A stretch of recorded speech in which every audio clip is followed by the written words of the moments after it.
Hello and welcome to the Stuart Moores Textiles How to Finish an Eyeglass Case video tutorial. This eyeglass case is from the SMT pattern Bluebird's Breakfast, which was originally published in the summer 2025 issue of Just Cross Stitch magazine. To create this pattern, I am using SMT's 14 count AIDA cross stitch fabric and SMT plant dyed wool floss, both naturally dyed by me in the SMT Dye Studios. I will link the pattern and kits below as well as a supply list so you can create this eyeglass kit at home. Included in this project pattern is a list of items that you will need to complete the eyeglass case.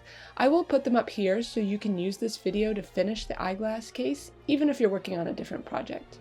I wanted to mention that I am using AIDA cross stitch fabric to finish my eyeglass case, but these same steps can be used to finish any needlepoint or cross stitch eyeglass case project.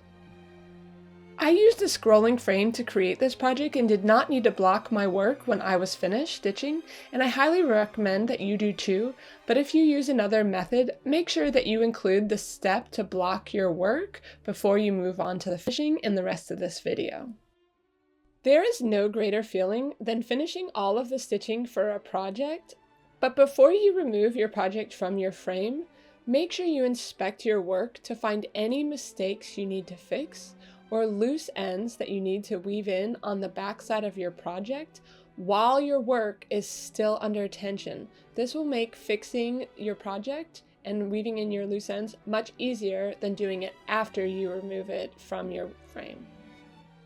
The rest of this video includes a video tutorial of each step I used to complete my eyeglasses case next to the written instructions that come with the pattern. Because I want everyone watching this video to be able to complete any eyeglass case project, I have included the written instructions for finishing on the screen next to the video tutorial. Before I move on to the next step, I am just going to do one final check to make sure there's nothing that I am missing from this pattern, because once the back is closed, you won't be able to make changes. To begin the process of finishing my eyeglass case, I am going to first measure 1 inch from the outer edge of my stitches. Following a row or column, I am going to carefully cut all the way around my project, making sure to leave 1 inch of fabric all the way around my stitches. If there was ever a time to measure twice and cut once, this would be it. Cutting too much off from the edge of your project is not reversible, so make sure you take the time to do this step slowly.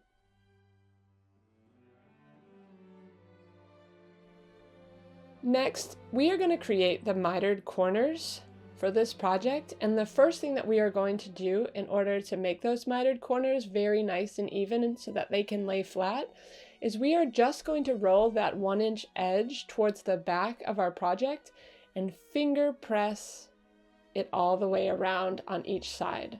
So I'm going to finger press across one side, open up that fold, and then fold down the next side and finger press all the way around that side as well, and do that on all 4 sides.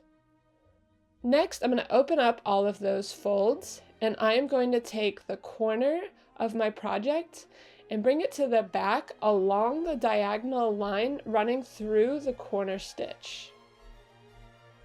It's important that you make sure that this finger press that you do to turn down this corner is along the horizontal line that includes the corner stitch of each corner of your project.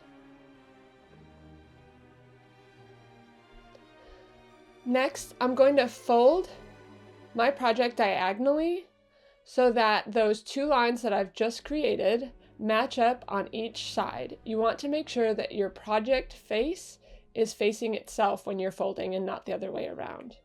Next, along that diagonal line that my corner stitch is on from my project, I am going to just do a running stitch along that diagonal line that I finger pressed. I like to do these twice, go one direction and then go all the way back. That leaves the knot on both knots on the outer edge. Next, I'm going to open up and fold a quick finger press this fold down. It looks a little bit like a duck.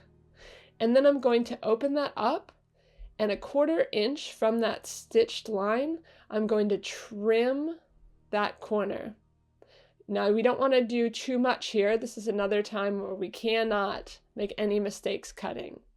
So using that 1/4 inch mark, I'm going to use my scissors, and along a row or column, I'm going to just clip off that excess and then clip off the little tip, also being careful.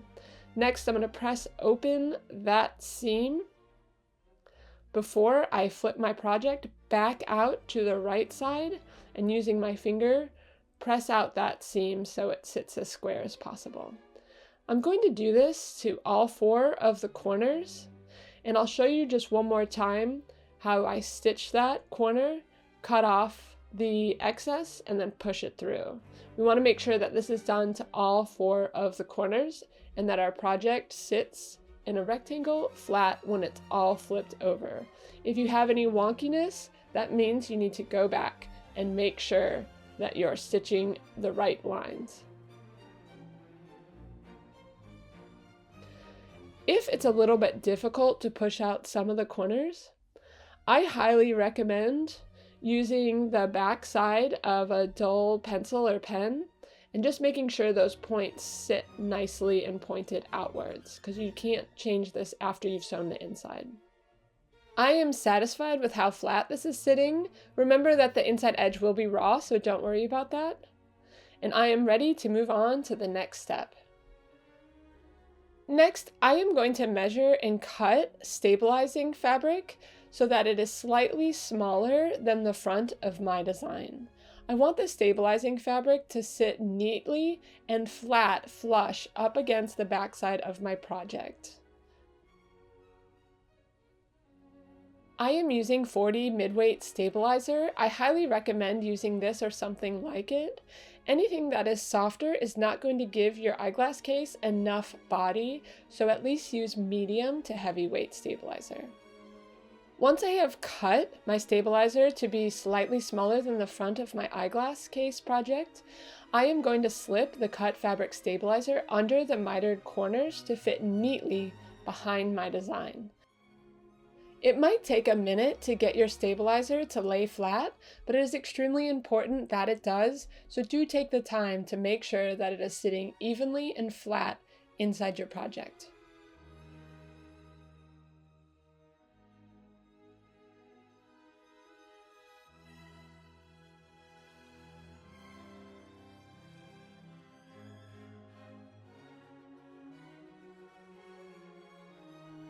Once I am happy with my stabilizer being in the right place, I'm going to tack the stabilizer in place by whip stitching the fabric stabilizer to the raw edge of the mitered AIDA all the way around. One more check on the other side to make sure everything is flat and even, and we'll move on to the next step. Using Stuart Moores Textiles plant-side linen stitching cloth, measure and cut your lining fabric to 1/2 inch taller and wider than your design. Tuck under 1/4 of an inch of your lining fabric and finger press along the folded top edge. With the right side of your lining fabric facing you and the wrong side of your design facing up, line up the folded edges of your lining fabric to sit 2 threads below the border cross stitch of your design. Starting 1 inch from the edge, begin stitching along the folded edge of the lining fabric, tacking it to the back side of your design with an invisible stitch. Continue stitching until 1 inch from the next side. Tuck under and finger press the next side of your lining fabric, again leaving 2 threads of AIDA visible along the edge. Continue stitching to the corner of your lining fabric, turning the corner and continuing to stitch along the next side, making sure the lining fabric is neatly tucked under at each corner. Continue in this way, stitching and tucking in your fabric until you reach the beginning of your stitching on the first side. I like to add an extra stitch at each corner to make this stitching very strong over the lifetime of my eyeglass case. When you have finished stitching all the way around your tucked under fabric lining, make sure to do an invisible stitch to finish your stitching. Before moving on to the next step, inspect your lining fabric to make sure that it lays flat on the inside of your project. Next, fold your project in half lengthwise and line up the bottom and side of your sunglass case carefully.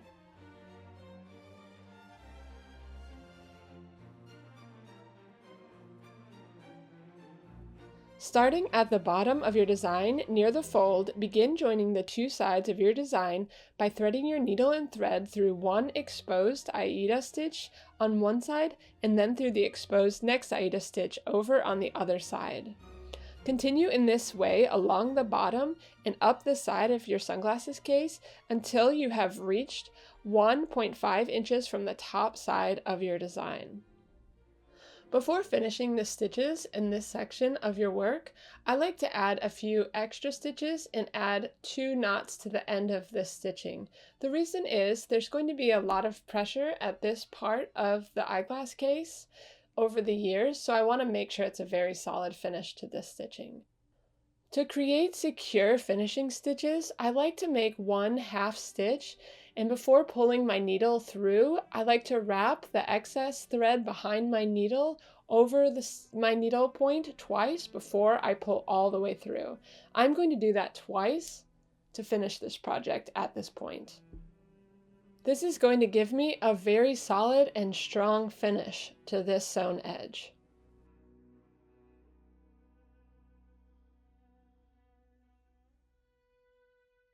I'm going to finish my thread using an invisible knot because I don't want any loose thread sticking out of the side of my project. And that's it. Look how gorgeous this needle glass case is. I am going to use this everywhere I go this summer, and I hope that you make one so that you can have such a stylish, handmade, lovely eyeglasses case to use this summer yourself. Please feel free to comment and ask any questions below. Also, please feel free to add any hot tips that you have for somebody also creating an eyeglass case. I love it when people give each other good ideas and things that they've learned in the past so that we can all learn something perhaps from the comment section. Thank you!